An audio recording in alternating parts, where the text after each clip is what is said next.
My Little Pony: Friendship is Magic is a show that turned out to be a lot more life-changing for a lot more people than anyone thought it ever would be.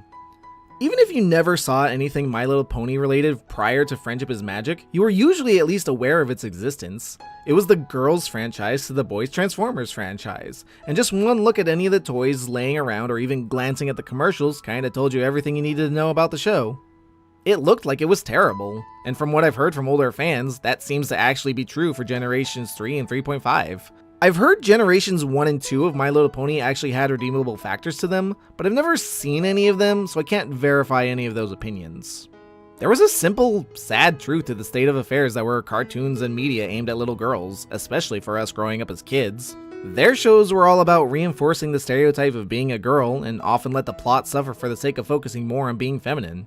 It was an issue you wouldn't see in a show like Transformers, where you would have episodes where the robots would get introspective about their feelings or their situations, but it would never take away from the overarching plot or from the action and explosions on screen. So, Friendship is Magic was a show that, when it came out, basically defied all of the odds.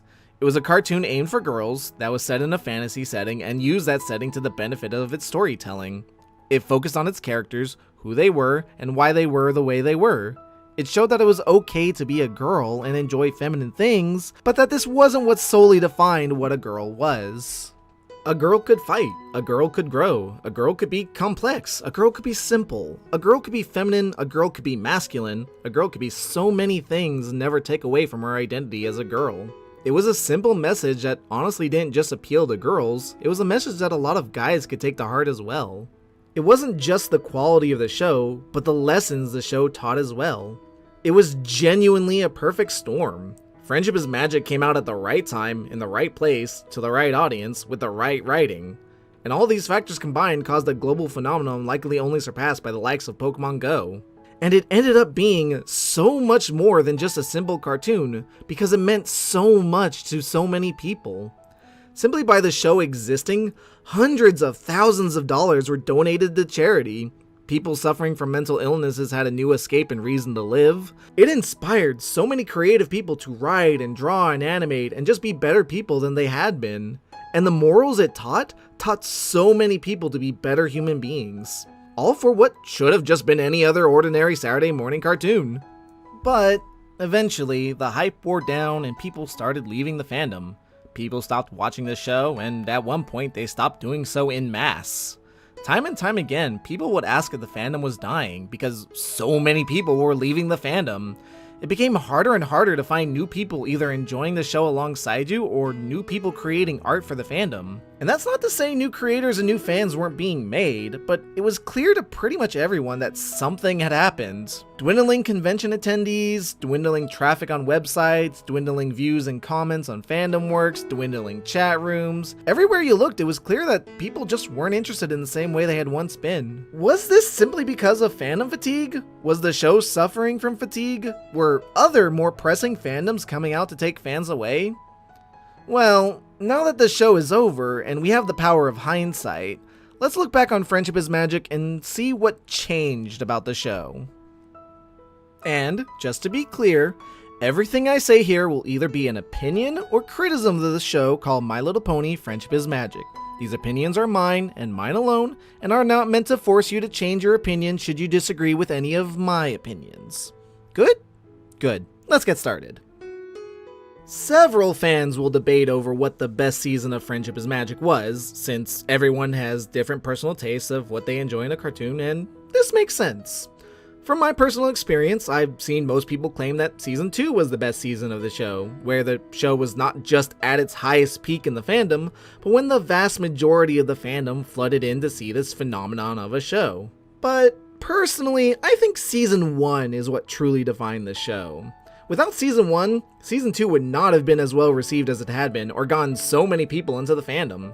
Season 1 was the absolute peak of the show in terms of storytelling, creativity, and it highlights the greatest qualities of the show. Friendship is Magic starts off with a simple premise, but one that resonates deeply with so many people.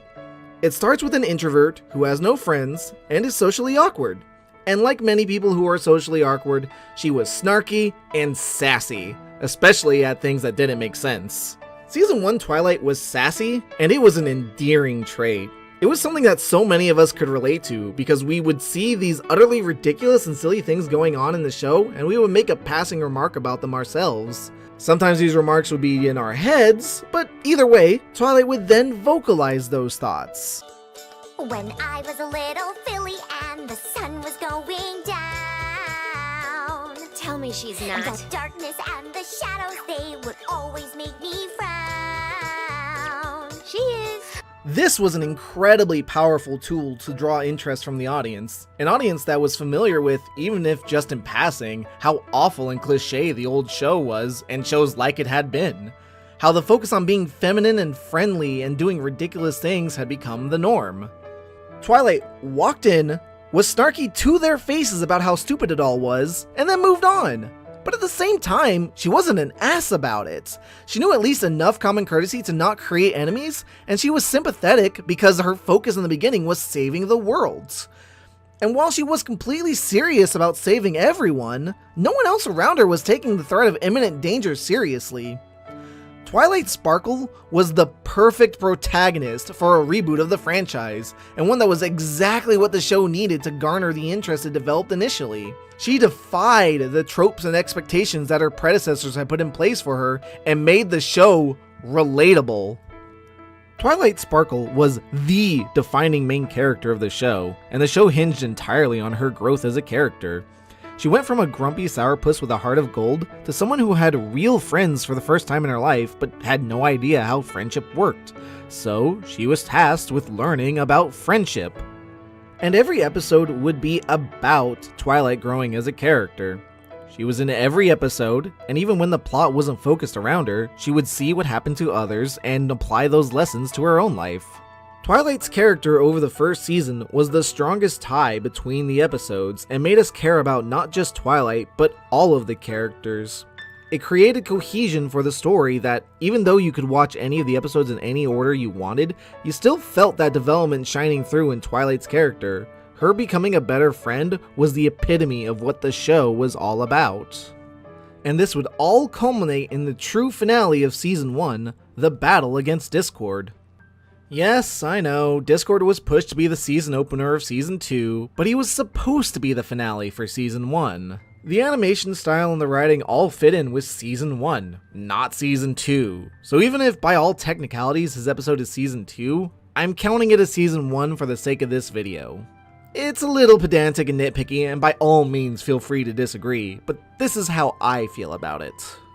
Discord is Twilight seeing all of her friends fall to the worst aspects of themselves to the point that they're outright antagonistic towards each other.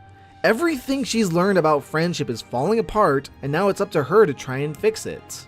And just when she's about to throw in the towel, she reads all of her friendship letters from over the last season and realizes what she needs to do to not only be a proper friend, but to save the world with that friendship. It's a culmination of Season 1, and it feels like it. Making it the season opener for Season 2 just feels like a disservice to the episode, because it was made to encapsulate everything good about Season 1. And, as a result, Lesson 0 in my mind is the first true episode of Season 2. And immediately the show makes one of the biggest mistakes that will haunt it for the rest of the franchise. You see, in the background, Lauren Faust was dealing with a lot of real-life stresses. From what I've been told, she was having a baby, Hasbro was forcing her to make changes to her story that she didn't agree with, and the workload required to run the show was far too much for her, so she ended up leaving the show entirely. Not staying on as a creative consultant, not as a story editor, or anything that would keep the show to at least be somewhat of her vision, just gone completely. And thus, the show fell into a fate of a rotating cast of creators. When an artistic medium changes directors, the vision of that medium changes forever. No matter how well you know someone or know their wishes, and no matter how closely you try to make someone else's wishes come true, what you create will always be different from what someone else creates. And historically speaking, when a director of a franchise changes hands, it almost universally turns out to be a bad decision. And of course, there are exceptions to this rule, especially when a director is going off the deep end and tarnishing their own vision to begin with. Just ask the Star Wars fandom, who has experienced both sides of this coin. So now we have a show that has changed directorial leads, meaning that the vision of the show has changed. And what's the biggest impacting factor of this change? Twilight Sparkle is no longer the defining main character.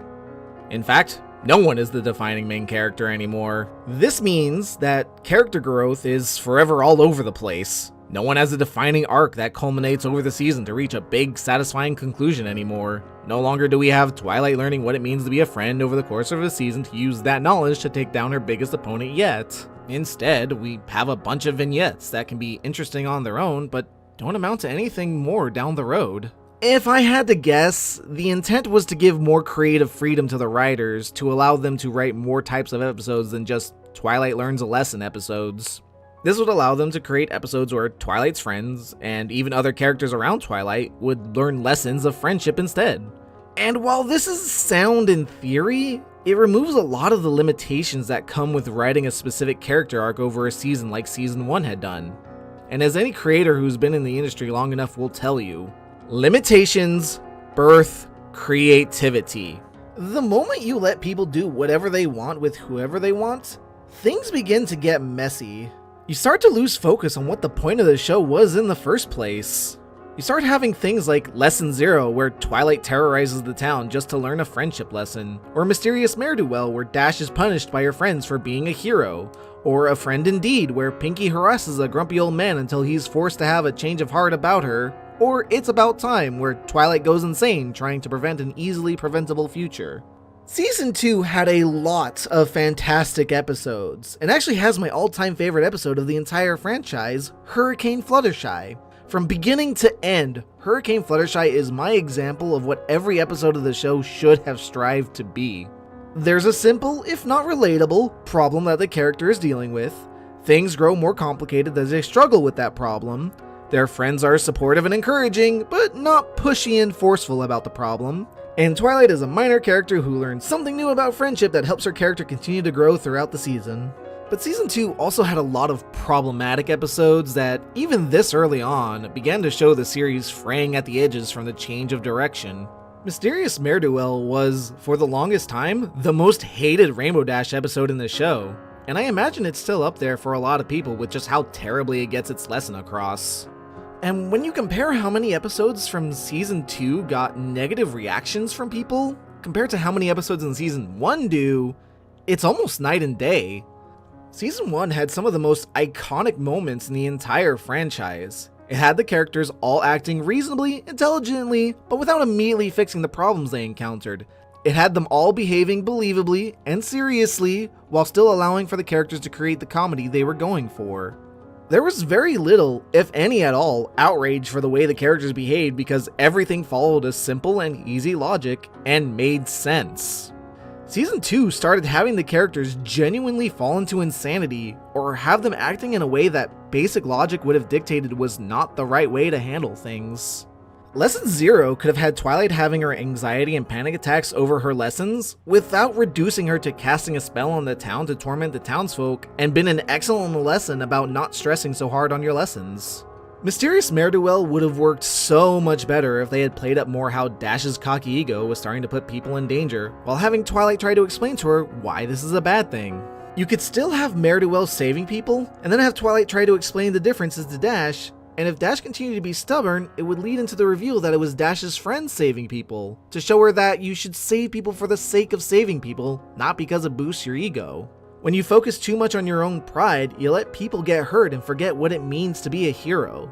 It ultimately would have been better if Ne'er-Do-Well wasn't her friends, but if that wasn't on the table, then at least this would have made it a better episode.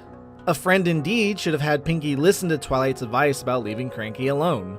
And after that, it should have shown her seeing Cranky around town and trying to talk to him, being ignored, and it eating Pinkie up inside but leaving the man alone. It could have then led to Matilda coming in and having a conversation with Pinkie that would then lead Pinkie to realizing the two were looking for each other. Pinkie would then have apologized to Cranky for invading his personal space so much and trying to force her way into his life, and Cranky could have apologized for being such a grump because he was just upset over things in his life not going well. They would have developed a mutual friendship from understanding, and it would have just been a much stronger episode overall. And just cut It's About Time entirely. I genuinely hate this episode. For the longest time, it held the record as my least favorite episode of the series. It makes Twilight look like the biggest idiot in the world, racks her paranoia up to 12, and makes her forget even the simplest solutions to a complex problem, and then she doesn't even really learn any lessons from it. Twilight, brush your hair! Just start over from scratch with this one. On another note, you had 2 entire seasons to tell us Twilight had a brother. It could have been mentioned in an offhanded line earlier, or you could have shown him in the same flashback as Twilight's parents. Just introduce him to us before the finale, and you can still keep Cadence a secret because of that? I mean, other than the fact that a third alicorn throws a wrench into the vision of the show, but whatever. She was a Hasbro decision and we can work with a third alicorn. Her brother needed to at least be mentioned though. These issues, when I look back, are so much more glaringly obvious now than they were at the time. But when I look back at season 1, I virtually have no complaints at all. None whatsoever. Maybe a nitpick or two, but the story in each of the episodes speaks for themselves and don't require any kind of leaps of logic to follow, nor do any of them require significant changes to improve them. And that's because of the director's role in making sure every episode followed a singular idea of what the show was supposed to be. Lauren had a distinct vision of her show, and with the proper directing of the writers, she nailed exactly that. Season 1 of the show was damn near perfect. Season 2, even though she may have helped with about half of it, showed that the stress of keeping up with everything, combined with the Hasbro mandates and the changing of directors, hit the show for the worse overall. And I mean, don't get me wrong, the show was still very good at this point. There were still so many more good episodes than there were bad, and the highest of the highs of the show were truly spectacular. But the fun in the games would not last, as Season 3 would be touted by fans as being the worst season for a long time, if not still. And it wasn't just the fact that the season was only 13 episodes. While that was a factor, the quality of the episodes overall left much to be desired. Sombra turned out to be a boring villain to open the season with, since he was a non-present threat and all he did was his crystals the entire time. Also, for no explainable reason, Twilight and her friends weren't allowed to use the elements of harmony. This has always been the biggest leap of logic in any villain fight the show has had. Even for a test, Celestia was leaving the fate of thousands of victims in the hands of someone who doesn't know what their test even is. Having faith in your student doesn't excuse putting the lives of thousands of ponies up to a gamble, especially when we would later see what failing this test would mean for the future. Then there's Babseed, who taught us to be sympathetic to bullies because they probably have it rough as well, so it's totally excusable that they're bullies. Magic Duel had Trixie nonsensically return as a villain, even though there was literally no reason for everyone in Equestria to find her magic show bad to the point that she had to turn to villainy. And then Lightning Dust shouldn't have been kicked out of the Wonderbolts Academy for her misconduct, just lowered in rank from lead pony. Then there's Spike at Your Service, which is just an episode that nobody seems to like. And let's not even get started on just her sidekicks and games ponies play. But then, we got one of the biggest controversies the show ever had. Twilight Sparkle becoming a princess. Now, before I go into it, I want to clarify that it's entirely possible that Twilight Sparkle becoming a princess was a mandate by Hasbro, which would mean they had no choice but to do it. But here's the story I was told about the decision. You see, Lauren Faust always intended for Twilight to one day replace Celestia as ruler of Equestria. That was one of her inherent visions for Twilight's defining character arc. This is why Twilight was a protege, one who was being trained to replace their master in the future. And this is all fine and good, and even means that Twilight's eventual ascension was all but guaranteed. But the new director of MLP had heard no news about renewing the show, and for all they knew, Friendship is Magic was going to be cancelled after its 3rd season. So, in order to honor Lauren's wishes and let the show end on its natural intention, they gave Twilight her wings and made her a princess so that if this was it, this would be how the show was remembered. Problem with that. Since Season 2 and Season 3 had given up developing Twilight Sparkle as a main character, this meant that by the end of Season 3, Twilight had not developed enough to have earned this ascension. The show at this point was acting like Twilight had learned everything she needed to know about friendship. It acted like Twilight earning her wings was the most natural thing in the world because her character arc had peaked. When everyone who was watching the show and continued to watch the show after this realized that, no, she hadn't. She still had so much to learn. not just about friendship in general, but about who she was as a person. When they stopped having Twilight be the definitive main character, they stopped making her develop as a character. And then they acted like she had been developing this whole time and rewarded her with ascending into an alicorn for it. This is ultimately what people hated about Twilight being given wings. It was too early in the series.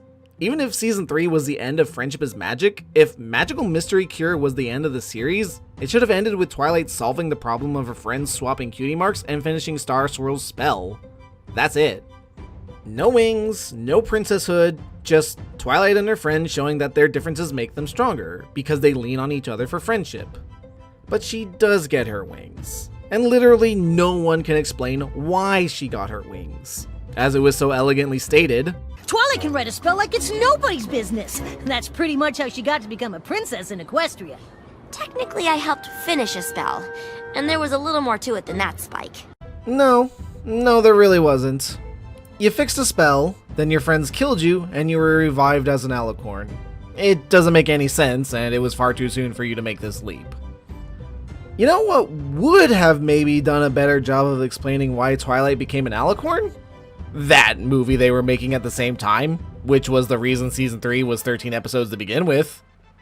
Twilight spends that whole movie using what she's learned about friendship to start friendships over from scratch, comes out on top for it, and saves the day by showing that she truly does know how to bring friends together.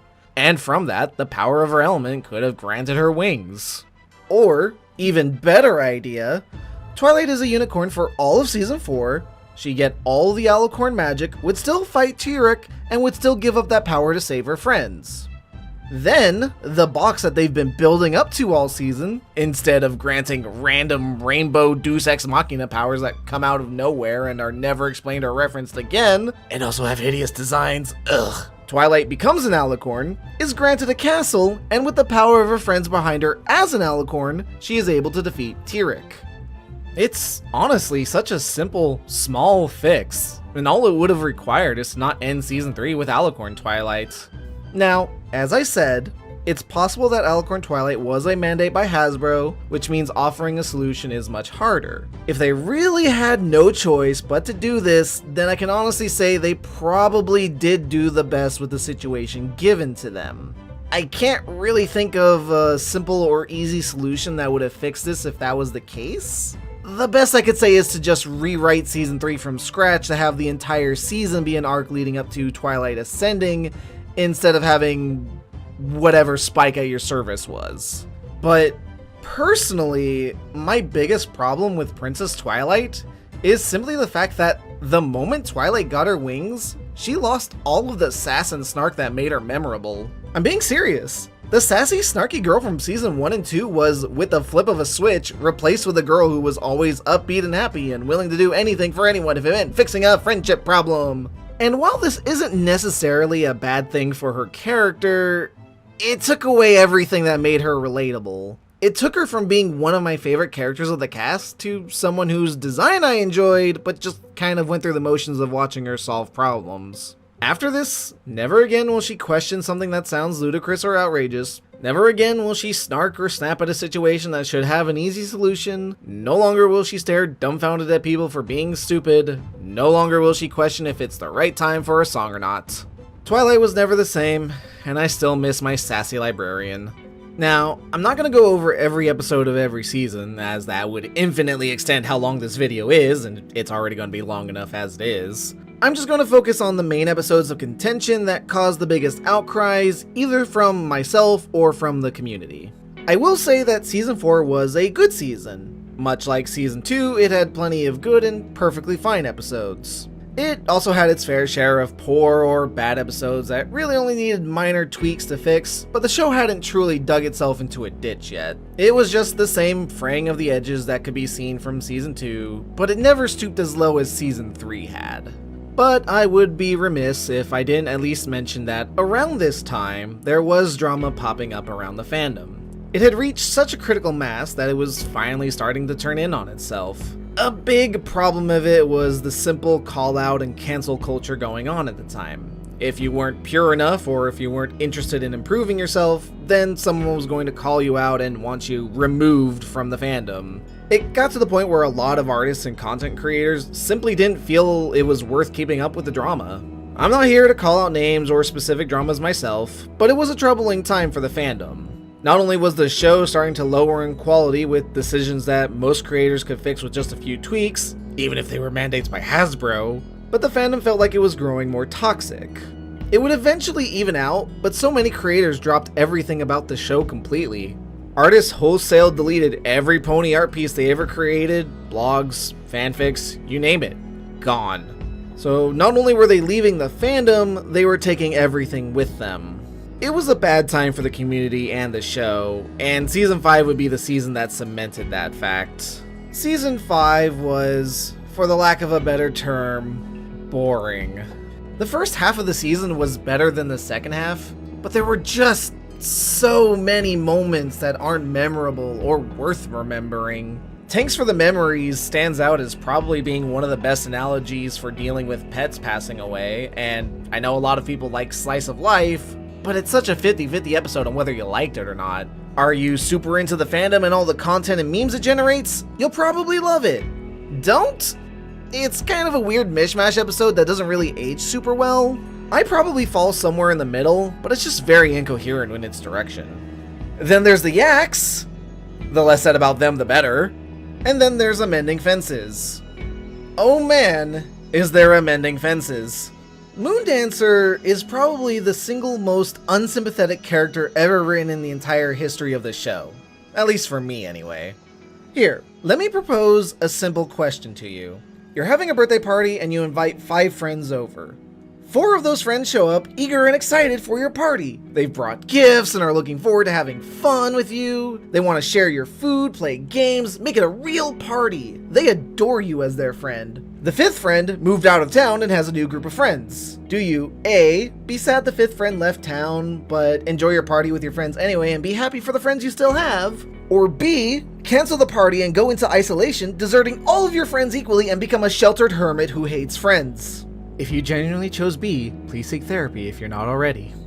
Now, I've seen a lot of genuinely amazing things done with Moondancer in fandom works and stories, but her actual interpretation in this show is someone who is shallow, selfish, and only cares about what she wants and what she gets. And if she doesn't get what she wants, she's gonna throw a tantrum and isolate herself from the world and intentionally make herself miserable.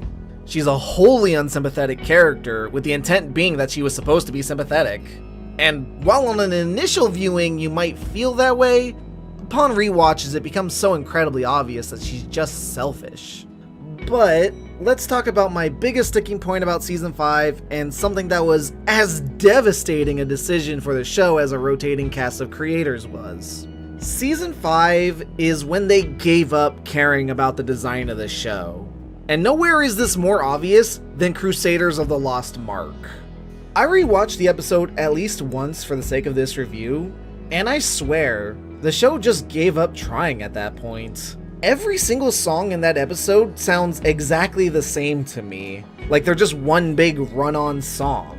And the problem is that they're supposed to be different songs, and the songs that they aren't even that memorable. To this day, I'm still trying to think of that episode and the songs from it, but I don't remember any of them. I literally only remember Diamond Tiara turning good, quote unquote, from it, and then the Cutie Mark Crusaders getting the worst cutie marks in the entire history of the show. This might not be obvious to someone who isn't an artist, or hasn't been paying attention to the importance of cutie marks in the show, but I'll try and break this down for you from an artistic perspective.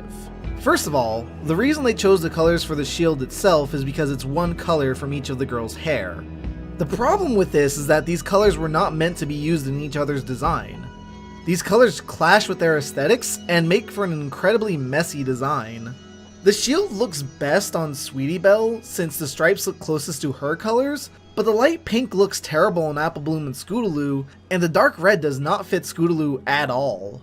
Then the colors in the middle of their marks are just this hot purple and pink that is too saturated to look good. And that's coming from a show about saturated pastel horses. These colors clash the most with their designs and look hideous. And then the absurdity of these designs in the middle. This was their compromise to try and make each of the cutie marks unique for each of the girls? But the symbol in the middle is so light and similar to the colors around it that upon initial viewing, you literally can't even see it. And from a distance, you will never be able to see it.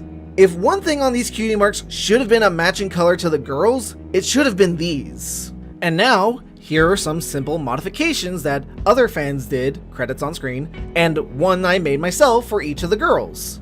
Just to prove how much better these marks would be if they had actually been designed to be cutie marks instead of whatever they decided this was. And from a story standpoint, every cutie mark is supposed to be unique and represent a special talent for the individual. Sure, several ponies in the background share designs, but they never got their cutie marks together. Plus, have you seen cutie marks for artist ponysonas that try to show that they're an artist? At a certain point, you basically just have the exact same cutie mark as someone else. That is inevitable because that's how sharing similar talents works. But the Cutie Mark Crusaders never shared a talent. In fact, if the main factor of earning a cutie mark was showing you being good at something, like the show implies several times, then they've absolutely failed at trying to earn or teach people about cutie marks for literal years. This is not their special talents. This is an excuse for the writers to keep their dynamic the same while trying, and emphasis on the word trying, to develop their characters. It just doesn't work on so many levels. Now, of course, Hasbro had mandated that the CMC weren't allowed to age and their purpose in the show was supposed to remain the same. And with that being the case, there were still better ways for them going about it than the way they did. All Crusaders of the Lost Mark has done is leave a bad taste in my mouth. And going back to the music not being memorable at all from this episode for a moment, do you remember back in Season 1, all of the amazing and memorable songs that practically define the entire fandom? Giggle at the Ghosties, At the Gala, Hush Now, Quiet Now, Art of the Dress, Winter Wrap-Up especially. Songs that, even if someone wasn't a fan of the show, if you just showed them those songs, they would be hard-pressed not to admit that they were catchy. Songs that, to this day, continue to be brought up again and again because of how amazing and memorable they are. Remixed and recovered, they're part of the core identity of the fandom. When was the last time a song from the show did that for the fandom? When was the last time a song truly stuck with you for this long? The answer is going to be different for everyone, but after Season 1, I can only really recall maybe a couple of songs that truly stood out for me. May the Best Pet Win, Smile Smile Smile, the Super Squeezy Cider song, A True True Friend, and probably the most recent song I remember, Best Friends Till the End of Time. I genuinely don't know what happened, but at some point, the songs stopped being memorable. Someone, somewhere, at some level, stopped putting in effort to ensure that these songs were catchy and memorable show tunes that broke free of the confines of being show tunes. And with the physical designs, we got a glimpse of them no longer caring with the rainbow powers, but the CMC cutie marks is what solidified the fact that from here on out, we don't care if the designs look good or not. If anything, good designs are an accident compared to bad designs. This is a topic that will come up again later in the video. Now, before we move on from Season 5, I need to make something very clear. I haven't forgotten about Do Princess's Dream of Magic Sheep. Oh no. That episode is going to get talked about later, in conjunction with another episode, because that is going to require an entire section unto itself. Good? Good. Because now it's time to get into the second heaviest topic of this show, the one topic that has caused the single most split feelings of the entire fandom, and one that every fan still watching the show, their interest lives or dies upon this topic. And that's because all the previous screw-ups of the show truly happened behind the scenes. Changing directors, writers, editors, Hasbro mandates, the cast being on rotation caused so many minor problems that built up over time. This was reflected in the episodes, but never directly. No, this decision was shoved into your face and changed literally everything. And the fate of the show was forever sealed because of it. Say it with me now. Starlight Glimmer. I'm going to start this section off by saying my own personal feelings on Starlight, because I feel they best encapsulate the point I'm going to make here. Starlight is genuinely my favorite villain the franchise has ever had. She was perfectly, in every way, Twilight's antithesis. Twilight's character arc had been built upon the fact that she was a social outcast who went on to become the pony who knew the most about friendship. So much so that she became the Princess of Friendship, a title that is so ludicrous it gives Season 1 Twilight whiplash because of how absurd the idea even is. But Twilight's entire point of existence is making sure people form healthy friendships out of the bonds represented by the elements of harmony. And Starlight does that. For evil. Starlight used the power of friendship to form a cult. A cult dedicated to making everyone equal and happy, in which they all looked up to her for friendship, guidance, and care. And just like in cults in the real world, you go to them because your life is in shambles and they offer you structure, stability, and more important of all, friendship and happiness. You devote yourself to the cult because they are all you have left in the world. They give your life meaning and purpose, and it doesn't matter what other people think or say or do. What matters most is that you have this community that will support you and have your back through thick and thin. Just like Twilight's teaching of friendship and harmony. But as we all know, cults prey on the weak for power and money. Starlight took the teachings of friendship and used them to gain power and wealth and to fool everyone into thinking she was the greatest thing on 4 legs. I genuinely cannot think of a better opponent for Twilight, the Princess of Friendship.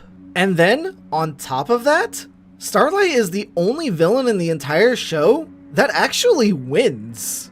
She defeats Twilight and her friends, and they can do literally nothing to stop her. She strips them of their power, then throws them in a confined room with no food, no water, no bathroom, and then plays blaring music 24 hours a day so they can't think straight or even get restful sleep.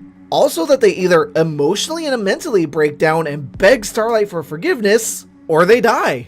This is a very real and very terrifying thing that happens to actual people, and seeing it in MLP was mind-blowing for me. It was tame enough for the kids to see the threat Starlight represented, but dark enough for the adults to see just how horrifying an opponent Starlight really was. And for both audiences, it showed what a toxic abuse of friendship could truly represent. And what better way to show people how wrong Starlight's version of friendship was than with the Princess of Friendship herself. This is why Starlight is my favorite villain.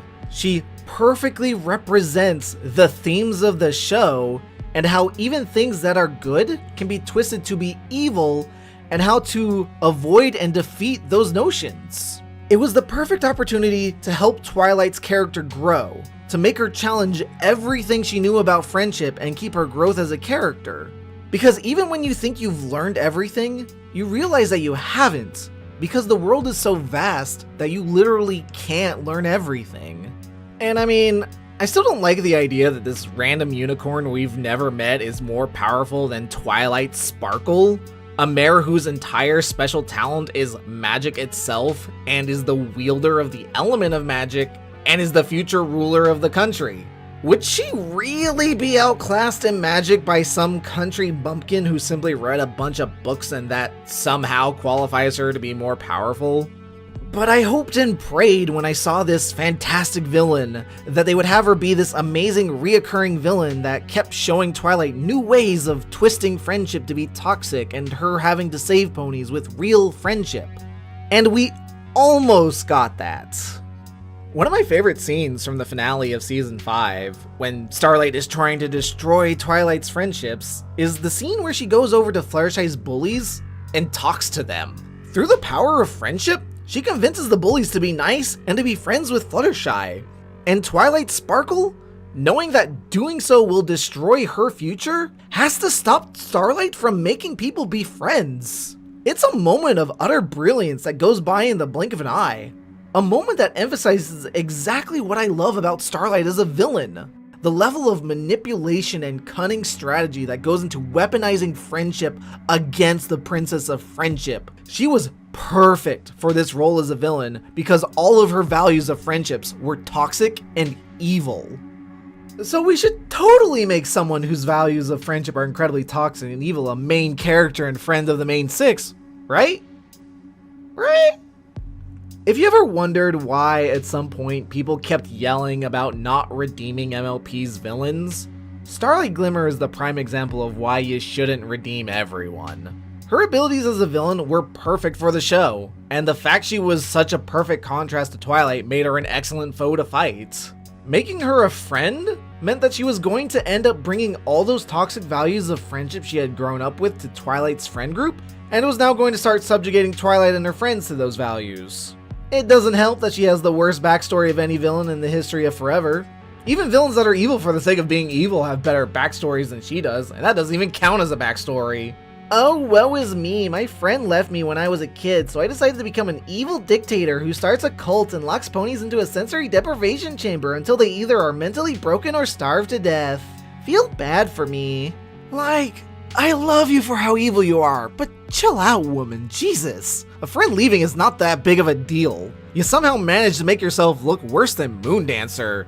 Congrats, I guess. But hey, turning a villain into a friend is something the show has done before, so it was totally possible that Starlight could make an amazing friend. I mean, it's not like she would use magic to force her friends into doing whatever she wanted against their wills, lure monsters towards helpless citizens that would then kill all of them, or sell her friend's home filled with sentimental value to some stranger she's never met.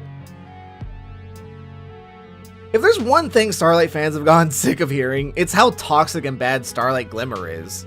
But can you really blame us for feeling that way? Starlight in her appearances constantly tests our patience by insulting and harming the characters we've grown to know and love over the years. 6 years of the show before she even showed her face, only for her to violate their boundaries, test their patience, destroy their belongings, and have the girls meet all of this with, well, we need to teach her the values of friendship. Look, sometimes friendships can be toxic. Sometimes two people who are normally good and reasonable people and you would think would be good friends can turn out toxic simply by being together. What I loved about Starlight was how she represented toxic friendships. And what I hate about her is that she still represents toxic friendships while she's not supposed to be the villain. Her character didn't change. She's still the manipulating, conniving, evil villain that she was when they rescued her from the village. They just decided that she's doing all of this as one of the good guys now. And it just isn't pleasant to watch. The one saving grace I've had with Starlight being in the show was her interactions with Trixie. I genuinely find the banter between the two to be amazing. My favorite example of this being To Change a Changeling, where the only reason I even liked that episode was how much the two of them bickering made me laugh. Starlight and Trixie genuinely make for a good pairing because Trixie gives Starlight sass for being an idiot and doesn't put up with Starlight's toxic crap, and Starlight in turn ribs back, but it was the kind of ribbing where you could tell they really cared for each other. It's a shame Starlight then goes on to lure a monster that would kill all the defenseless changelings straight to their home, but at the very least I've enjoyed the Starlight and Trixie interactions. The simple fact of the matter is, at the end of the day, Starlight is a character that divided an already divided fandom. You either loved her addition to the cast, or you hated it. You either were willing to forgive the crap she pulled on screen that genuinely made it hard to watch, or you pushed that aside and just enjoyed the show for what it was. And let me tell you, that alone makes her a bad character. No single character is responsible for more strife, discontent, and drama than Starlight Glimmer. Think back to season 1 again, to the original cast that started it all. It was entirely possible that there were characters you weren't super fond of. I knew people who didn't like what a doormat Fluttershy was, or how simple AJ came off, or how cocky Rainbow Dash played off. But no one truly hated any of these characters, or if they did, they were projecting experienced feelings a little too hard on the characters. This is simply because every single one of the main casts were complex and well-written characters. Even if you didn't like them, you enjoyed their presence because of how much balance it brought to the show, and how well they were able to enhance the other characters in turn. Like real friends, everyone had their strengths and weaknesses, and no one character was the reason anyone stopped watching the show. Starlight Glimmer, on the other hand, has caused so much strife and discontent amongst the fans that a lot of people have stopped watching the show because of her alone. And if a single character has the power to make people stop watching a show because of their inclusion, they are inherently a bad character for the show. No other character before Starlight could claim this. Even people who loathe the Discord being reformed were able to have some measure of peace that his appearances were few and far between, and that he basically still acted like a benevolent villain while on screen. Starlight, however, was forced down your throat, and if you didn't like her, you didn't like the show anymore. So many fans stopped liking the show, and thusly stopped watching it. And once again, the fandom began to dwindle. Do you remember people saying, "Is the fandom dying?" Starlight was one of the causes. At the end of the day, you're still free to like her as a character, but she ultimately caused the show to fall even further from grace. But Starlight wasn't the only thing that changed, and it was fairly plain and simple to see for everyone watching. Not only was the show vastly different than it had been by the time it reached season 6, but it was clear that the writers had started boiling the complex and interesting characters we had loved for all these seasons into their most basic forms. Twilight is the nerdy lecture horse who also has panic attacks. Pinkie Pie is the hyperactive one who doesn't understand personal boundaries. Dash is literally nothing but cocky ego and thinks she's better than everyone else. Fluttershy is the shy one, unless in this episode she's not and she stands up for herself. Rarity is the dramatic fashionista with a flair for the dramatic. And Applejack is Apples. Obviously, Applejack and Rarity were spared the worst of this boiling down for the most part, because their characters had pretty much always been defined by their professions in the first place, so it was easy to make them feel as true to their original selves as day one at times. But I feel like Pinkie Pie got the greatest disservice to her character as a result of new writers and directors not understanding the nuance of her character. Back in season 1, she was a character who adored her friends and wanted to do everything to make them happy, but also understood that boundaries needed to be set up for a reason.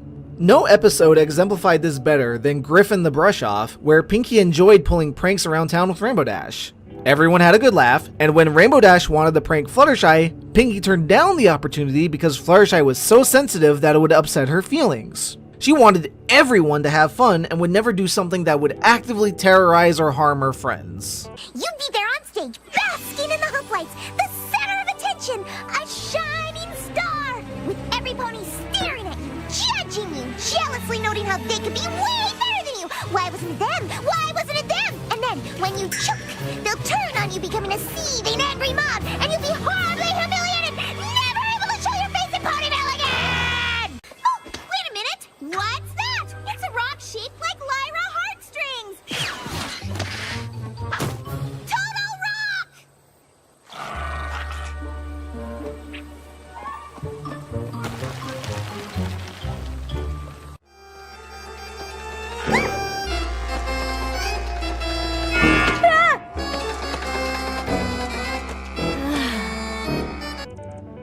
Yeah. All subtlety and nuance for these characters was just lost in favor of making them one-note characters, which is always far easier to write for and make jokes for, but it hurts the integrity of the show and the interest that had been built up from the previous seasons. No one likes seeing their favorite characters get dumbed down, and MLP did this far too much. Also, the show never ever knew what to do with Spike. He was just sort of there. The best thing they could do for him was make him the savior of the Crystal Empire, and even that felt a little tacked on. Was he Twilight's son? Brother? Someone told me they sort of answered this in Father's Knows Beast, but I haven't actually seen that episode. But the neglect of the character until then was so bad that anytime I'm creating fandom content, I genuinely forget Spike exists at all. If the show isn't going to give him anything to do, why should I? It's easier to write stories without him than to try and include him. And so we wrap back around to season 6 of Friendship is Magic, which proved to be a letdown. Not only did it have a bunch of episodes where Starlight was at her absolute worst as a character, but a lot of the episodes that we did have just simply weren't that interesting or compelling. Gauntlet of Fire stands out as the best episode of the season for me. Everything else was forgettable or bad. Until the finale, that was, where it went from bad to AVGN levels of what were they thinking? I genuinely and truly try to pretend this episode never happened. Even within the first few minutes, it's some of the most ludicrous and unbelievable things that have ever happened in the history of My Little Pony. And for those of you who may have forgotten, this was the episode where Chrysalis somehow manages to, overnight, kidnap every single ruler of both Equestria and the Crystal Empire, as well as the main 6, and literally no one notices. But, excuse me? And like, this is one of those things where I probably would have been willing to forgive the absolute absurdity of the very notion of this happening, but then they replace our main heroes with Starlight, Trixie, Discord, and Thorax. And we're expected to believe they'll save the day better than the girls could. I can't even with this plot. I don't want to even with this plot. But okay, let me break it down even further. I have two main points of contention with this episode, and it wraps around to points I've made previously. The first thing they do is assassinate Chrysalis' character this episode. Chrysalis and the Changelings are what are known as force of nature villains. If you've never heard the term before, let me explain. A force of nature, in simple terms, is something that exists naturally within nature to stand in the way of man. There is usually nothing inherently evil about these, but that's not always the case. As an example, every single version of a zombie plague would be a force of nature. And changelings are, in their very nature, the predators of ponies. They exist as a force of nature to prey on and dwindle the pony population to naturally keep them from overpopulating. Ponies are the prey and changelings the predator. This is how they were introduced, and this was their motivation and reasoning. And so they existed for 5 years. To where I'm back again destroyed this very notion by turning Chrysalis into a simple tyrant. No complexity, no natural balance between ponies and nature, just she's evil and crazy and has her people doing her evil bidding just because. And apparently, Thorax is the only changeling to question anything. And why did they do this? To give Starlight a villain to compare herself to and defeat. After all, she used to be a tyrant, so now it's her turn to show another tyrant how far she's come and that she won't go back to being like them. Except Chrysalis was never a tyrant. And the show already had a tyrant villain they could have brought back for Starlight to face instead. Sombra! They could have just brought Sombra back, gave him more power so he conquers the Crystal Empire, stops Twilight and her friends, and then creates a magical draining barrier with the Crystal Heart to stop Discord's magic. And then you could still have the same group of characters go in and defeat him. And literally, it would have been better in every single way. They wouldn't even have had to have changed all that much. Just change the evil changelings to enslaved crystal ponies. And the only criticism people had with this idea when I brought it up at the time was that they killed Sombra and he couldn't come back. Except he does come back. So there's literally no excuse. And even back then, they could have just pulled out an excuse from their butts anyway.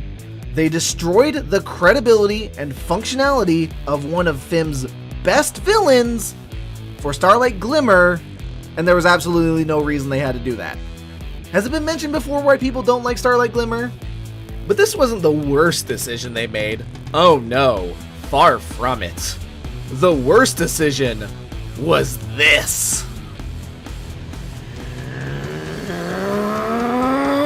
What is this? What is this? This offends every fiber of my being as an artist. This is an utter abomination of a design. This is the very epitome of not caring at all about making good designs anymore.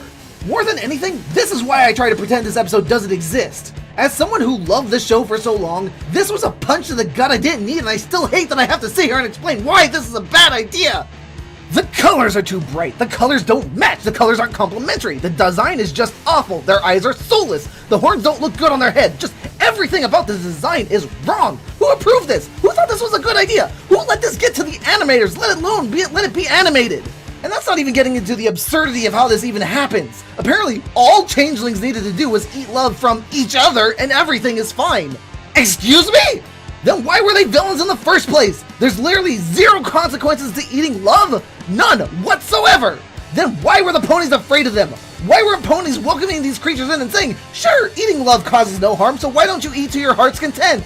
You literally destroyed any and all reasoning for changelings who have ever been evil. You destroyed a Canterlot wedding retroactively. This decision turns one of the best season finales of the entire show into a waste of everyone's goddamn time.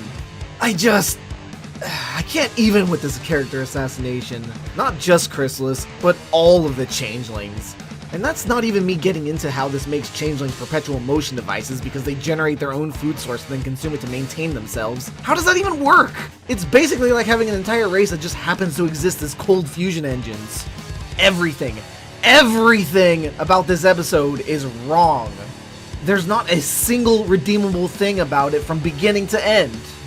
And look, they even had a good design for redeemed changelings in the beginning of the episode. Look at Thorax! This is perfect! All you would have had to do to change them into good guys is fill in the holes in the legs and leave the glitter wings. Hell, you could have even given them hair like Ocellus gets. Maybe give some of them slightly different colors as well. But don't turn them into freaking gummy bears.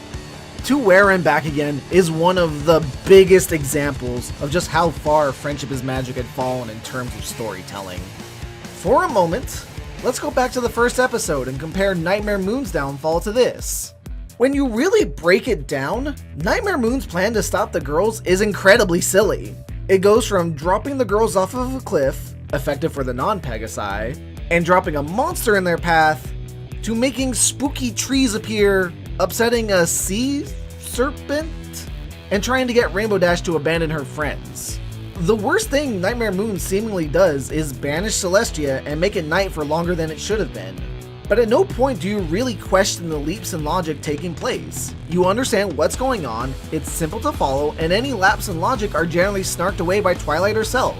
It's a fun jaunt from beginning to end because even when the plan is goofy, it's believably goofy. It doesn't cause you to think about the 20 different absurdities that they pile on all at once. Also, all the designs are absolutely gorgeous.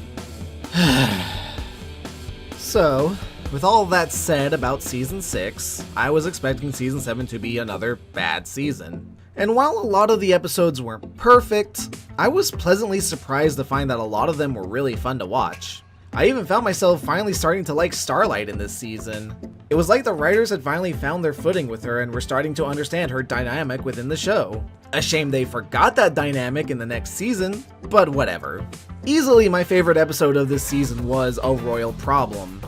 It's one of the few times where I genuinely liked Starlight's character in the episode itself, as well as the problem that needed solving. And seeing Celestia and Luna do each other's jobs was fun and interesting, and gave us them bonding as sisters correctly. It was also one of the very few seasons where they actually had an arc building up to the finale. A shame the finale was just okay. Not great, not terrible, but okay. The worst part was definitely Jackass the Bearded and just how terrible they made him the entire episode. He got better by the end, but boy howdy they gave him a terribly steep hill to come back from. I also would have preferred if Starswell stayed as a mythical person in the past, only referred to in stories, but yeah, whatever. At this point it's just another log on the fire. And then, Season 8 happened. Where do I even begin? At the beginning, I suppose. From the very mention of the idea of the School of Friendship, it feels like a bad idea. An idea that is antithetical to the very morals and ideas of the show. After all, wasn't the very idea of Celestia sending Twilight to Ponyville in the first place because friendship wasn't something you could teach in a classroom? I had to double check that she didn't actually say this during the first episode, and while she doesn't, it's fairly clear the intent was to get Twilight away from hyper-focusing on her studies to make some friends. That you don't make friends by spending all of your time studying. But, okay. Let's for a moment say the School of Friendship is a good idea. It's an idea that feels more like it's intended to be either a spin-off or a sequel show to Friendship is Magic, not just a side note in the main show itself. Running a school is even more of a full-time job than any other job that has been shown in the show up until this point. We were already stretching the realms of believability that all of the girls had what were essentially full-time jobs, but also had the time to save the world and hang out as friends as much as they did. We were able to suspend our disbelief that their schedules would align perfectly for them to hang out like they were still kids in school. But now, here comes the School of Friendship and says, hey, alongside being a stunt performer, a farmer, a multi-business owner, fashionista, you're now also full-time teachers. And ask any teacher you know, being a teacher will eat up almost your entire life. A teacher's job doesn't end when class ends. They have to prepare lessons, grade papers, prepare tests, tend to students who are falling behind or need extra attention, dealing with parent-teacher conferences, dealing with students in detention, dealing with faculty and staff meetings, dealing with certification. Being a teacher is a full-time job on top of being a full-time job. A lot of teachers will spend anywhere up to 60 to 80 hours a week performing their job, while getting paid only for the hours they spend working in the classroom, and then getting handed basically peanuts for the amount of work they put in. Being a teacher is either a job you do because you are dedicated and passionate about teaching, or you have little to no other options. It's not the kind of job where you have the freedom to have the kind of jobs the girls do on the side. Maybe Pinky could get away with her part-time job at Sugar Cube Corner, but as principal, Twilight has to spend basically every waking hour making sure that the faculty, parents, and students alike are getting everything they need out of the institution, as well as just making sure the school is functioning at all. All of these reasons are why I say the school should never have been the focus of the main show. A School of Friendship is a spin-off or sequel show, where the girls have mostly graduated from their old jobs and spend all of their time teaching now. Also, if you're going to do this, they should not be the main characters anymore. When a character enters into the role of a mentor, it means that they've accomplished their goals in their story. It's time for them to pass on what they've learned to the people they care about so that they can hopefully learn from their past mistakes and allow the new generation to learn these lessons faster than they did. If the young six were to be introduced at all, they should have been introduced as the new main characters in a brand new show all their own, with the old cast acting as support for them. Not everyone would have liked it, but the point is that you wouldn't have caused so many issues by introducing this dumb concept into a show that didn't need it. Remember me mentioning earlier in the video how the first season of the show never made you question the logic in the show? If you did, it was out of nitpicking and being pedantic. There are liberties you afford any story and cartoon because it's being entertainment first, but you still need to be able to believe what's happening within the world and its rules. This is called the suspension of disbelief, and it's critically important for the enjoyment of the viewer. If you're someone who is watching me go on and on about things not making sense in the show and questioning why I'm breaking down these points in a show for kids, this is why. The show used to make sense, and I was able to suspend my disbelief that they were magical talking cartoon horses because they still followed a reasonable logic to get to all of their conclusions. And this reasoning lasted basically all the way up until about the first episode of season 5. I bring all of this up because not only does the School of Friendship as a concept break the very fundamental concepts of my disbelief in believing in the show's own world and story, but it's just the tip of the iceberg in terms of the bad storytelling that season 8 started. So Twilight opens a school. I will at least give the creators this: opening a school is something I could see Twilight doing. Only Twilight doing. Her friends could come in as guest speakers, but they wouldn't run the school with her. And since Twilight is an academic scholar, accreditation is important to her, as it should be. So she seeks it out, gets it, and runs the school like a school, as a school should be. Is this what boring is? Am I bored? Have the writers completely forgotten what a school is? Has it been so long since they stepped inside of a school that they forgot what schools do to kids? Yes. School is boring. There isn't a single person I know other than Twilight who thinks school isn't boring. Learning can be fun. School is not. Because school is the rudimentary version of a job. You're required to go there, regardless of your personal feelings on the matter. You are required to perform a given task for up to 8 hours, and then you're told to go home and prepare to do it again the next day. And what are you doing in that time? Cramming as much basic information into your head as possible. Math, science, history, language, things that on their own could be interesting and even entertaining to research and discover the depths and complexity of. But school doesn't have time to go into all of that. School is making sure you can do basic arithmetic, speak coherently, and know enough history that you'll be able to be a functioning member of society by the time you're 18. It's systematic, it's standardized, it's boring. If anything, they're writing their own reasons for why this was a bad idea to begin with. This is why Equestria Girls never ever focused on the fact that the girls are in school. Yes, the backdrop is them in a school, but they never go into the classes and start learning with the teachers. We only ever see them dealing with homework or tests or anything actually school related in some, and keyword there being some, of the 2 to 3 minute shorts. And even then, it's either a passing mention or a music video about doing well on a test. Having the characters call school boring is one of the biggest, well no duh, moments in the entire show. And they're doing it with the sole intent of trying to say that school is supposed to be interesting, which isn't something I'm against, but runs counter to the life experience of myself and everyone that I know. And so, you have broken my suspension of disbelief once again. Then, there's the antagonist of this episode. Now hear me out completely before you go typing up your rebuttals, but Neisei was completely right about being worried about the other species in Equestria. Up until recently, changelings were probably the #1 paranoia enemy of every pony. Your best friend, your neighbor, your loved ones, even the rulers of your country could be a changeling, and they would be plotting not only your downfall, but to eat your very soul to fuel their bodies. And didn't they accomplish this goal not just 2 seasons ago? Dragons have been shown to be ruthless, aggressive creatures that don't care about ponies at all. A dragon would hardly care about falling asleep and covering the land in darkness for 100 years, or willingly killing ponies for stepping the wrong way, or even just for hanging around them in a casual manner. The Griffins are such a self-centered, greedy race that they readily destroyed their own society and became a culture of absolute rude assholes to not just themselves, but everyone's around them. Who's to say they wouldn't just destroy pony society as readily with their own greedy selfishness?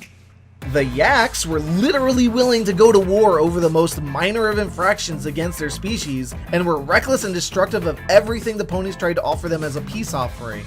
They're a hot-headed race that can't be trusted with simple things like diplomatic negotiations. And the Hippogriffs literally abandoned the world and all of their allies when the Storm King was invading. Instead of seeking aid or uniting with everyone else, they went underwater and said, "See ya," leaving everyone to die. And Neisei comes along wondering why ponies should be teaching their most valuable secrets and the key to their most powerful weapons in the hands of other species. And he's completely justified in being worried about that. Twilight and her friends may have seen the best aspect of these species, but the good acts of a couple individuals does not undo the horrible actions of the many. From the ponies' point of view, they've literally seen nothing but potential war and violence coming from these creatures. But Neisei has to be the bad guy here. He has to be wrong about all of this, so they just double down on making him racist, automatically invalidating all of his worries and claims. Except that's not how that works.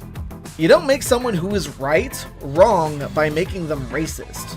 All you're doing is making the racist right. But he's not just right about the potential dangers of the other species. He's also right about the school needing to be shut down. Not just because the school wanted to go against the standardization of equestrian education, but as he stated, When she hears you close the school Because you failed to meet the EEA's standards? What? Irresponsible teachers, students skipping class, endangering ponies. Your school is a disaster. once again, they tacked on him being racist to make him the bad guy. Except he's completely right, and now they've made the racist right twice. This isn't a good thing, at all. But then, what is probably the dumbest thing in the entire show happens. I can't go against the EEA. They're in charge of all the schools in Equestria. And you're in charge of all the friendship in Equestria. Why should you let some pony else stop you from doing your job? But the EEA rulebook... Doesn't matter. You can write your own rules. Starlight Glimmer just told Twilight Sparkle to ignore any kind of authority, any kind of oversight and regulation, and to impose her will on the people. Starlight Glimmer is telling Twilight to impose her will on other people. And Twilight agrees. Again, do you see why people don't like Starlight Glimmer? The de facto cult leader wants absolute control over a situation, regardless of what authorities say, and if you don't get your way, then let's just screw the rules. You can do whatever you want anyway. And this isn't just a bad thing because Starlight is saying to do it. Let's talk about one of the most important aspects that has ever happened to schools ever: accreditation. To put it in its most basic, simplest form, accreditation is to certify a school, college, or the like as meeting all of formal official requirements of academic excellence, curriculum, facilities, etc. In layman's terms, this means if you go to an accredited high school, your high school diploma will be valid in any institution that requires you to have one. And in an accredited college, all the courses and hours you take will be validated and transferable to any other college you go to into the future. Now, you're free to argue whether or not certain schools should even be accredited in the first place or not, or the value of the education offered from one school over the other. That isn't the point of why accreditation is important. What's incredibly important is that by verifying a school's authenticity with this, your time as a student is never wasted. Even if high school diplomas are not all created equal, you will be able to get into any college where a high school diploma is accepted and you will be able to continue your education. That regardless of how well a college 101 class taught you math, you will be able to seek out higher education because you will have earned those credits for college. Accreditation means that, at the bare minimum, a school is teaching you certified lessons that are standardized nationwide. They are recognized as teaching you the important things you need to learn and have been approved of by a board or a committee. And when you have a school that is not accredited, well then literally anything can happen. There's no oversight, no guarantee that any education you get there will be validated by any other education system you try to go into after, let alone any job that requires you to be licensed or educated for the job. But even worse than that, unaccredited schools can just straight up teach you wrong information, and even worse, wrong morals. Imagine for a moment back when Starlight was a villain and running her cult. If there was a school in this cult, it would be unaccredited. As such, Starlight could teach whatever the hell she wanted in her classrooms. Any children growing up in this village would be indoctrinated into the cult from a young age, forced into believing Starlight's equality bullcrap, and made unwitting pawns in her plan for dominance, power, and control. If left unchecked, Starlight's teaching would continue to go down generation after generation, and it would take a radical outside force to break the hold Starlight's teachings had passed down. This is the true danger of unaccredited schools. The unchecked power imbalance that comes with being able to teach whatever you want. This is why standardization is a thing. But Twilight outright says that her school doesn't need oversight, that she can do whatever she wants because she's doing something new. Even though she isn't doing something new, she's calling it a school, saying it's a school, inviting people to it under the pretense it's a school, and then wasting everyone's time who goes there by not giving them an actual education. Instead, she just has them sit on the floor and listen to all of her friends tell stories about their life and adventures. And let's say that, down the line, something completely stupid happens. Like, say, Twilight is no longer running the school because she's gone on to become the ruler of Equestria. And she's let the least trustworthy pony in all of Equestria, Starlight Glimmer, run the school. Has anyone played Ultima 5 Warriors of Destiny? I haven't, but I've seen the reviews and know the plot, and it goes a little something like this. The hero of the realm, the Avatar, spent the last game installing 8 righteous virtues across the land for people to live by. Honesty, compassion, valor, justice, sacrifice, honor, spirituality, and humility. All centered around the ideas of truth, love, and courage. With these lessons spread across the land, people could live richer, fuller lives because it would let every man, woman, and child be kinder people. By practicing these virtues, you are a more moral person, and thus society as a whole is better for them. Sounds awfully familiar, doesn't it? Having done your part to help better the world, you left people you could trust in charge and went home. You were then summoned back to the land of Britannia some 50 or 100 years later, and you come to find that a tyrant has taken over the throne and completely twisted the virtues into strict, rigid teachings. Honesty is now, thou shalt not lie, or thou shalt lose thy tongue.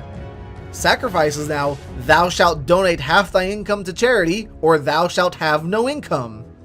Thou shalt enforce the laws of virtue, or thou shalt die as a heretic. Thou shalt be loyal to his king, or thou shalt be banished from the kingdom. Thou shalt be filled with laughter, or thou shalt have all happiness stripped from thy life. I made up those last two to make my point. Literally the moment Twilight agreed to Starlight's stupid notion that her school should have absolutely no oversight, let alone in the future letting Starlight be in charge, this story was the exact thing that came to mind. Those who do not learn from the past are doomed to repeat it. And I immediately imagined a scenario where the values of the elements of harmony that make up friendship in the show were twisted into rigid, toxic notions that had to be followed or else. All led by the ponies whose values of friendship are toxic and evil. If it seems like I'm harping on the Season 8 opener a lot, I need to make something very clear. Season 8 is when I genuinely stopped watching the show. I know a bunch of what happens in Season 9 from my friends telling me, seeing screenshots, and being able to read transcripts and clips on things I haven't seen, but the show genuinely got too stupid for me to bother to continue watching it. I saw about half of Season 8 before I called it quits. The End and Friend was the very last episode I ever actually seriously watched, and that was after skipping like 2 or 3 episodes during the season. And the only reason I've seen A Rockhoof and a Hard Place is because I forced myself to watch it for this commentary. And we're getting to that soon, I assure you. And I haven't forgotten about you either, do princesses dream of magic sheep? So I'm sitting there, watching the show, and I'm just not enjoying myself anymore. Some episodes I enjoyed more than others, but they all had incredible flaws or things that just upset me to watch. And I couldn't help but ask myself, why was I still watching this? Back around season 5, when I was considering stopping then, I kept going because I was working on Motherly Scootaloo at the time. I wanted to keep any new ideas the show introduced in mind for my blog and possibly adapt them as necessary. But of course, then the cutie marks happened, and I decided mid-season 5 was when Motherly diverged from canon. Now that Motherly is finished, I no longer have that reason to keep watching. And if the show isn't the show I enjoy anymore, why am I still watching? That was the question I asked myself, and when I had no good answer, I did the logical thing. I stopped watching. And that, in and of itself, made me sad to think about. Because I had been with this show for such a long time. It had inspired me to create some of the best pieces of art I've ever made. Pieces that have resonated with so many people. Silent Ponyville, Motherly Scootaloo, Aria's Archives. None of these projects would exist without MLP, without me loving what the show had to offer. I was there from season 1, adoring everything about the show, and even going back and rewatching the first season, it still holds up just as well as I remember it.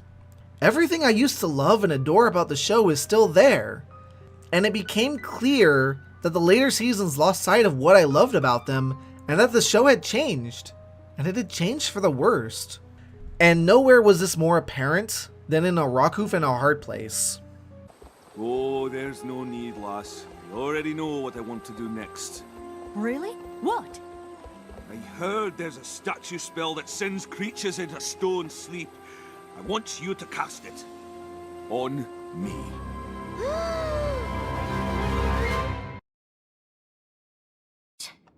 The answer is still no. Why would you want to be turned into stone? Because I'm a relic of a bygone age. I belong in a museum. Safe, preserved, untouched. I don't belong in this time. It's up to you to make that right. But there has to be a better way. Twilight, please understand. I want to be remembered as the hero I was, not the disappointment I've become. Rockhoof wants to kill himself. In a show for 6-year-old girls.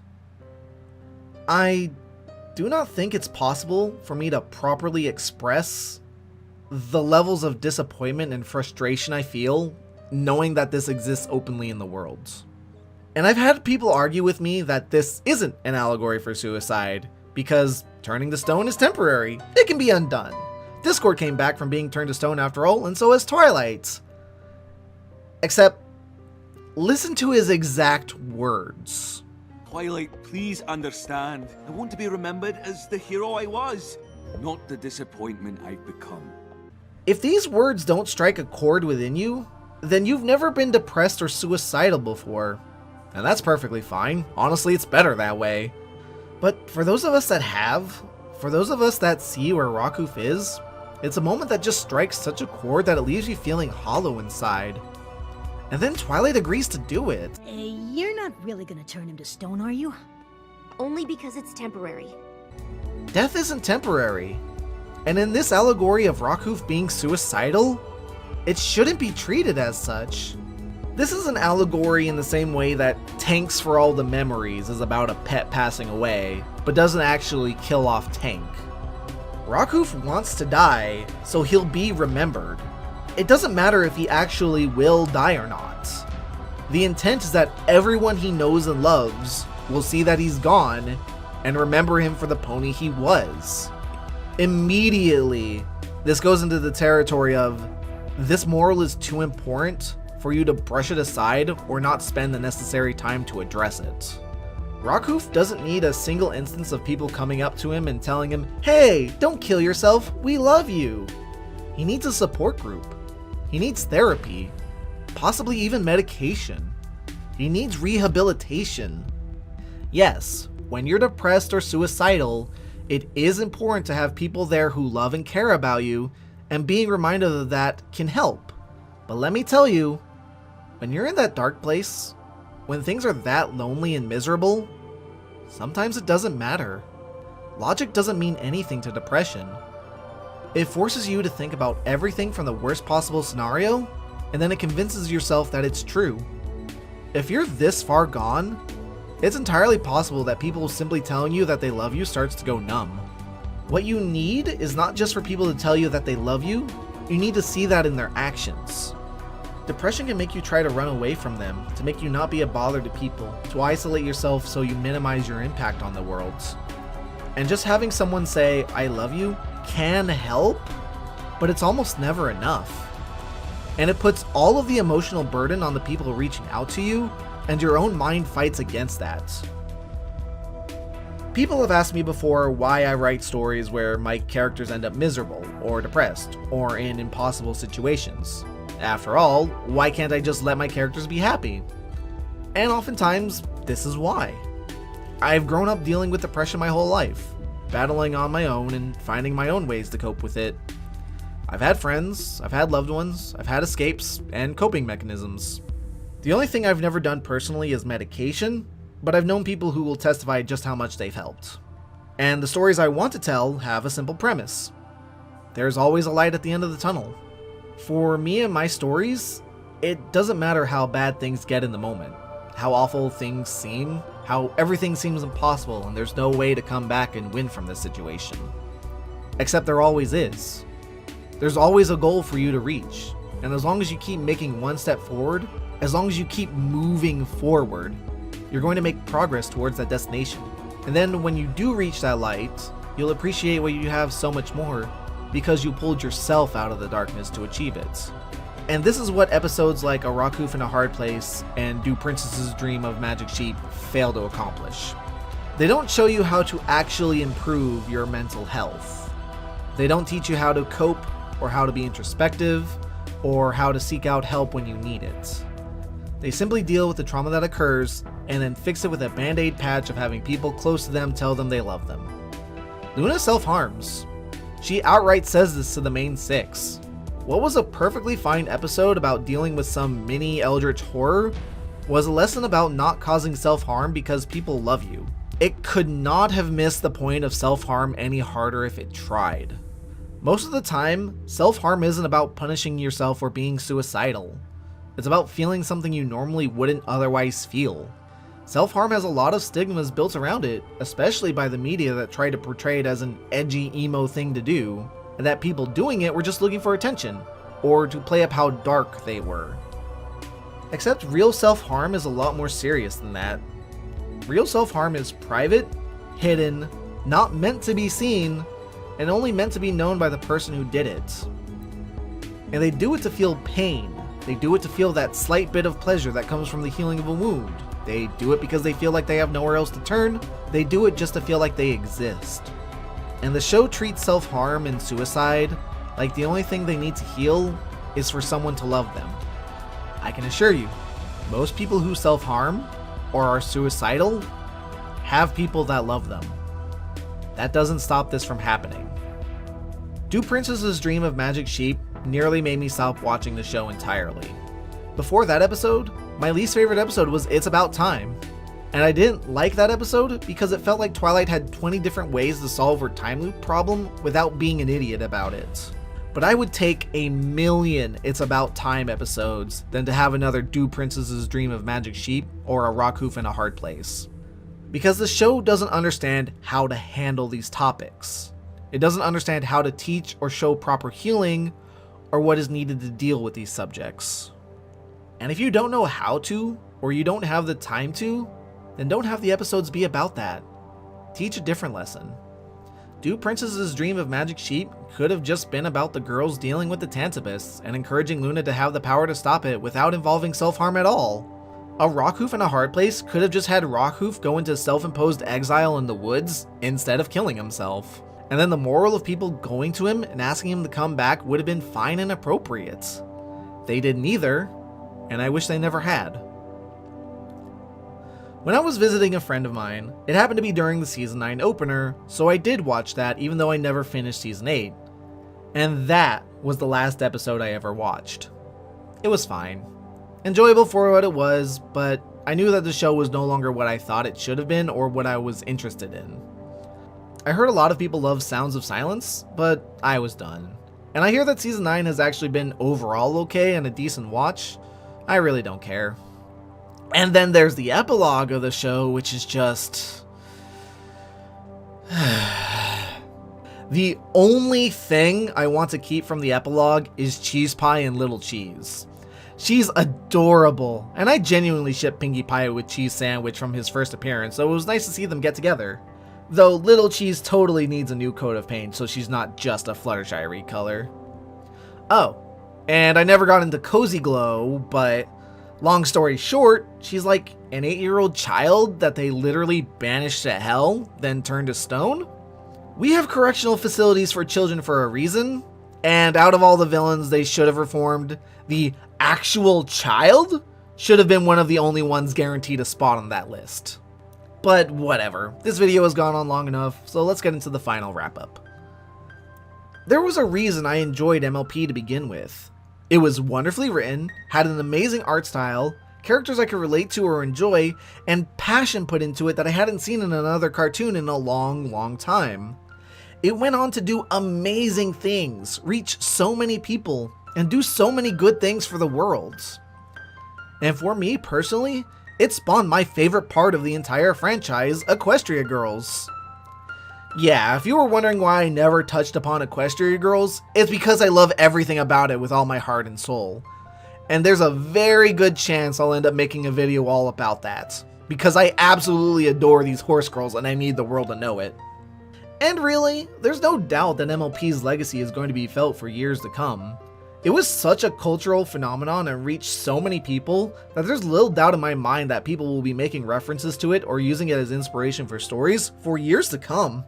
Hell, I even used it as inspiration for one of my original webcomics, Fate of the Lost Princess.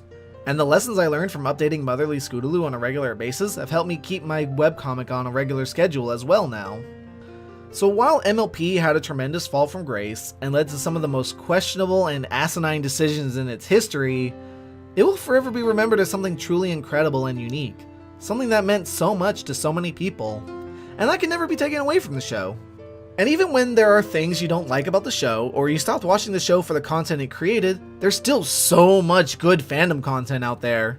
Fandom content that is still continuing to be made, and that this fandom will continue to make for years to come. It'll likely slowly trickle into obscurity, much the same way Star Trek is still relevant to a lot of people who are fans of it, to the point of still having conventions about the show, but it's nowhere near as popular as it used to be.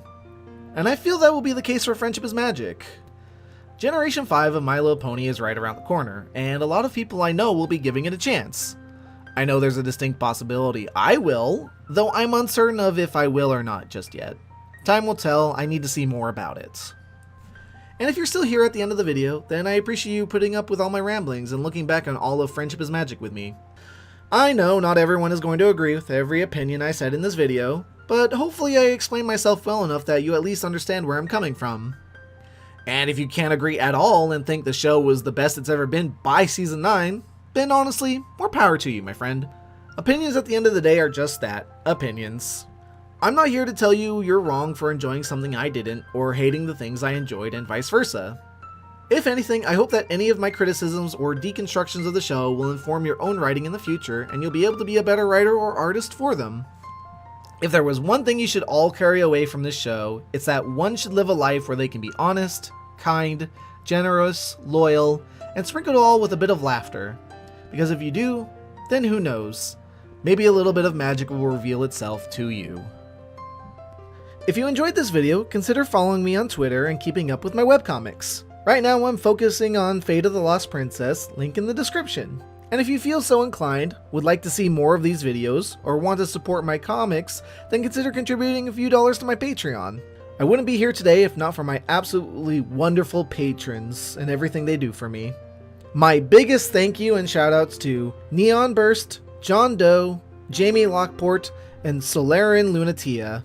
Thank you for watching, and have a good day.